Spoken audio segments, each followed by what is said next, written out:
ዮናታን አክሊሉ ከሰሞኑን በደማቅ ሁኔታ ድሆችን ሲሳደብና ሲያንቋሽሽ ታይቷል። ተከታዮቹን ሰብስቦ ቲሽ እያለ ድሃ ከተጣበቀ አይላቀቅም ጥቁር ጉንዳን ነው ብሏል።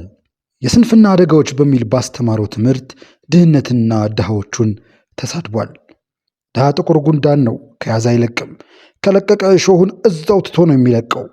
ሰው ያለ ምክንያት ድሃ አይሆንም። ወይ አመሉ ወይ አመዱ ነው ድሃ ያደረገው። ቶሞካ ቡና ለመግባት ማንም አይቀድመንም። ቃተኛ ለመዞር ማንም አይቀድመንም። ከተማው ላይ መጋኛ የመታው ውሻ ይመስል ለመዞር ማንም አይቀድመንም።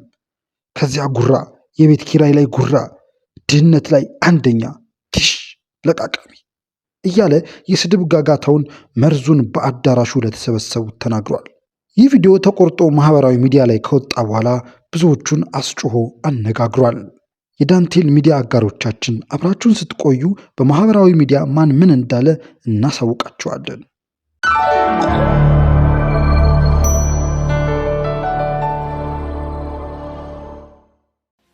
ከያዘ አይለቅም፣ ከለቀቀም እሾኩን እዛው ትቶ ነው የሚነቅ። የኔታ ማዕበል ፈጠነ በአሽማል በከርታታ ኮከቦች መጽሐፋቸው የምናውቃቸው የቅኔው ጌታ በፌስቡክ ገጻቸው እንዲህ አሉ።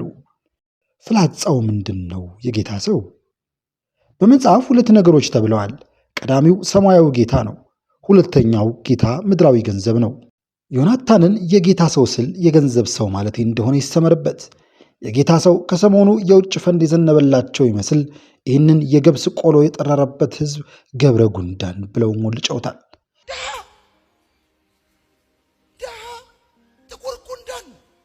ጌታ ሰው ሆይ የመጽሐፍ ቅዱስ ኢዮብ በአንድ ወቅት ሀብቱ አልቆ ድሃ ነበር። ዳሩ ግን ፍጹም ሃይማኖት ስለነበረው እግዚአብሔር ሰጠ እግዚአብሔር ነሳ ብሏል። የጌታ ሰው ሆይ እውን ጻድቁ ኢዮብ ገብረ ጉንዳን ነበረ? ዕብራዊ አብርሃም በረሃብ ምክንያት ግብፅ ወርዶ ነበር። የጌታ ሰው ሆይ አብርሃም ገብረ ጉንዳን ነበር እያሉን ነው። ደግመው የጌታ ሰው ይሉታል። የኔ የህሊና አምላክ የእርሶ የአፍ መፍቻ ኢየሱስ በዚች ዓለም ራሱን የሚያስጠጋበት የወፍ ጎጆ እንኳን አልነበረውም። በውኑ ኢየሱስ ክርስቶስ ከሳምራዊት ሴት ውሃ መለመኑን ረሱት? ወይስ ሎቱ ስብሐት ክብር ይግባውና ኢየሱስ ክርስቶስ ገብረ ጉንዳን ነበር እያሉን ነው? የጌታ ሰው ወይ በእርሶስ የስብከት አውድ እንኳን ቢታይ ከበለጸጉት የሀብታም ሀገራት አንጻር የኢትዮጵያ ሕዝብ አሁን ድሃ ነበር። ገብረ ጉንዳን ግን አይደለም። ሃይማኖቱን ለውጦ ሞራሉን ሽጦ ለወዳዳሪ አይደለም። ኩራት እራት ነው እያለ ሃይማኖቱን ጠብቆ የሚኖር ኩሩ ህዝብ ነው። የጌታ ሰው ሆይ ድሃ ገብረ ጉንዳን ማለት ነው? ከነከሰ ነከሰ ነው።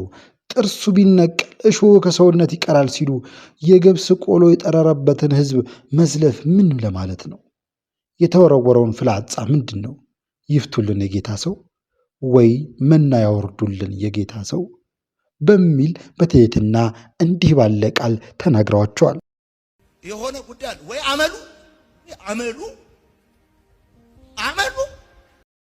በድርሰቱና በግጥሞቹ ውሃ የሚያነሳው በእውቀቱ ስዩም በዚሁ መድረክ ኩም የሚያደርግ እጅን በአፍ የሚያስጭን መልስ ሰጠው። እግዚአብሔር ነገረኝ በማለት በአማኝ ህዝብ ድጋፍ ደልቶት የሚኖር ሰው ስለ ትጋትና ስለ ስንፍና የሞራት ሞራል የለውም። ተገልጋዩን በተመለከተ የምናገረው በጣም አጭር ነው። ሲጀመር ጉንዳንን የምናውቀው በታታሪነቱ እንጂ በድህነቱ አይደለም። ጉንዳን የችስታ ምልክት ሆኖ አያውቅም። ጠቢቡ ሰለሞንም አንተ ታካች ወደ ገብረ ጉንዳን ሂድ ሲል በመጽሐፍ አስቀምጦልናል። ሁላችንም ራቁታችን የመጣ ነው። ሰው ያለ ምክንያት ድሃ አይሆንም። ሁላችንም ራቁታችን የመጣ ነው የምትለው አባባል ትምጣብኝ። እውነት ነው። ሱፍ ገበርዲን ለብሶ የተወለደ የለም። ይሄ ማለት በዚች ምድር ለሁሉም ሰው ኑሮን የሚሸፍንበት አንድ አይነት መወዳደሪያ ሜዳ አለው ማለት አይደለም። ራቁታችንን መምጣታችንን አይደለም ችግሩ። የሚቀበሉን ወላጆች እርቃናችንን የመሸፈን አቅም አላቸው ወይ? በራፊ ጨርቅ የሚጠቀልል አለ፣ ባህር ጨርቅ የሚጠቀልል አለ። የአላሙዲን ልጅና ጎዳና ላይ የሚወለደው የአንዲት የኔ ቢጤ ልጅ እኩል ናቸው? የመጀመሪያው ሁለተኛውን ቀድመውት ቢከብር ሁለተኛው በአመሉና በአመዱ ምክንያት ደህየ ሊባል ነው። በዚህ ሀገር ላይ ስለ ስንፍናና ስለ ታታሪነት ማውራት ያለባቸው በትክክል በልፋታቸው የሚኖሩ ሰዎች ናቸው።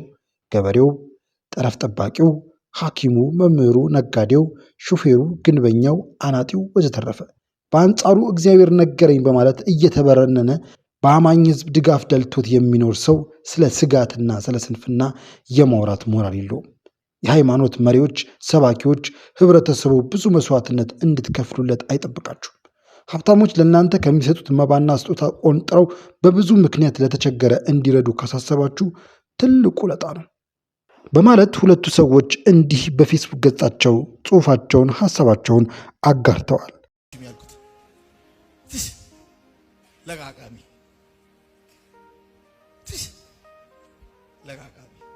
ሰውየው ድህነትን ሲሳደብ የትላንት ማንነቱን እንዴት እንደረሳ እንጃ። እሱ ራሱ ራቁቱን መወለዱን ረሳ። እሱ ራሱ ምዕመኖቹ ላይ ተጣብቆ ለዚህ እንደደረሰ ረሳ። አብራችሁን ስለነበራችሁ ከልብ እናመሰግናለን።